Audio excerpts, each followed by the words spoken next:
He has been a public spokesman for the reality of the fact that we are not alone for over 42 years. Yeah.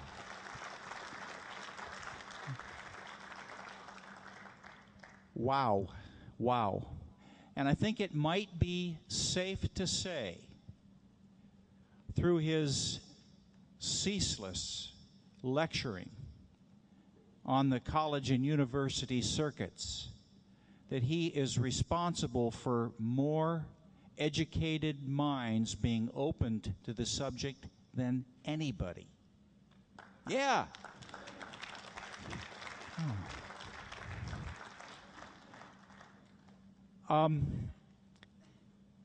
This is the first time we've had Stanton here. We're remiss in that. For that, I apologize.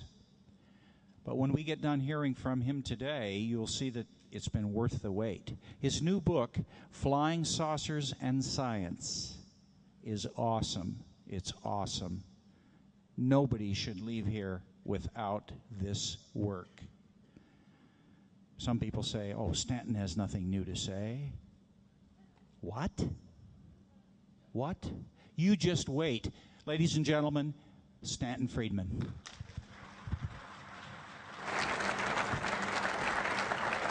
Thanks, Bob.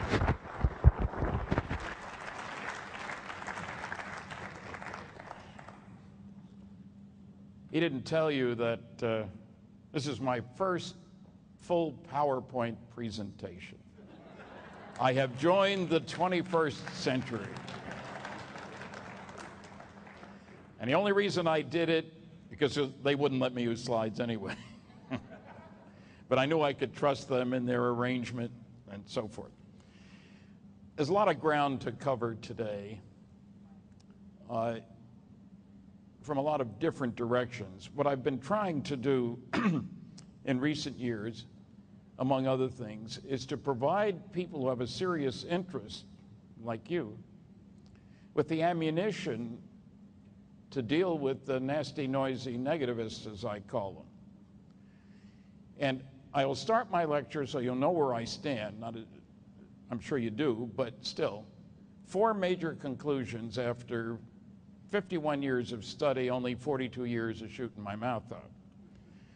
First, the evidence is overwhelming that planet Earth is being visited by intelligently controlled extraterrestrial spacecraft.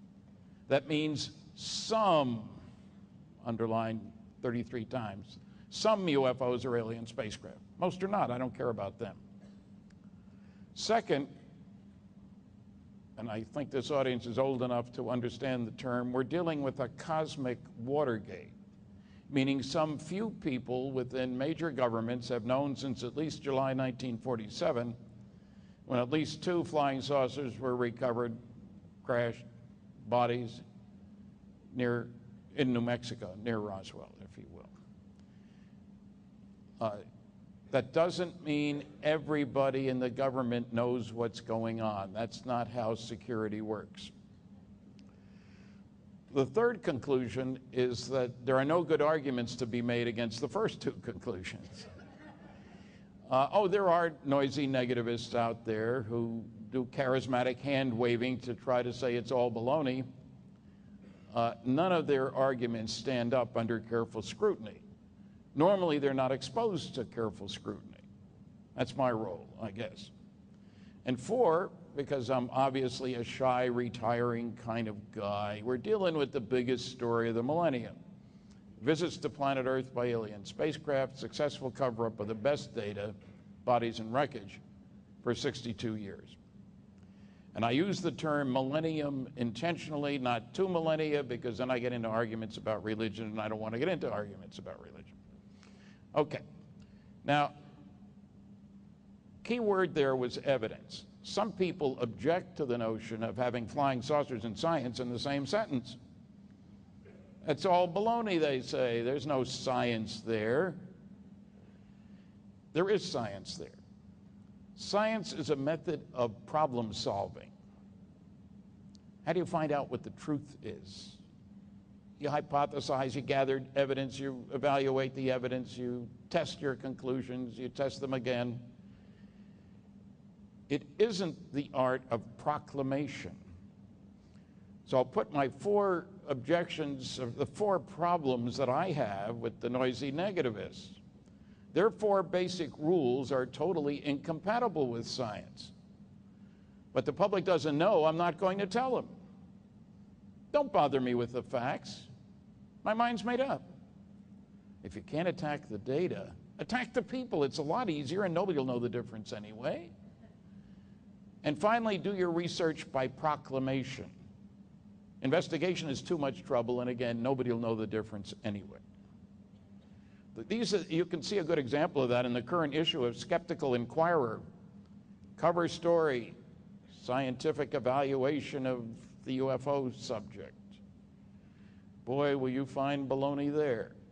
I don't own a baloney company, incidentally. It's a convenient word to use. Well, okay, I want to do a number of different things. One is to review the large-scale scientific studies. It's sort of following the pattern of my book, but the problem is I find that the noisy negativists never talk about those studies. So those of you who have a serious interest should at least be made aware of them so that you can deal with the objections raised by those bad guys out there. Okay. I don't have to say next slide anymore. I can do it myself. There's the cover of the book. Came out last year. It's in its 3rd printing. I'm almost out of them here. My other books will be available at my table in the vendor's hall. But you can get them by mail. There's an order blank there. You can get them from Amazon, Barnes & Noble, all those places. Turn off your cell phones. Okay. Here's the biggest study ever done. It was done for the United States Air Force, not for a UFO group. The work was done by Battelle Memorial Institute in Columbus, Ohio. It was completed way back in 1955. It wasn't distributed. A press release was distributed, as you might expect. And you'll see how accurate the press release was in just a minute. The beginning part of it dealt with, soon we will be building things that look like these so-called saucers. Don't worry about it, they're ours. There's really nothing to this. Now, you'll see that that's more baloney. Here's what the Secretary of the Air Force said in the press release. Got wide coverage across the country, 25 October 1955. On the basis of this study, we believe that no objects such as those properly described as flying saucers have overflown the United States. I feel certain that even the unknown 3% could have been explained as conventional phenomena or illusions if more complete observational data had been obtained. Well, that pretty much takes care of it, doesn't it? There's nothing to this. We looked and we didn't find, except for when there wasn't enough data. Now, it's interesting that the press release didn't give the title of the report. Surely some reporter would have said, what do you mean special report 14? What happened to 1 through 13? The truth was they were still classified, incidentally. They didn't say where the work was done, Battelle Memorial Institute, so nobody could call them. They didn't give the authors of the report. It was sort of selective in their choice of data, and boy, is that the understatement.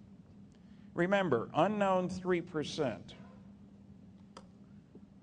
Here's the data from the report.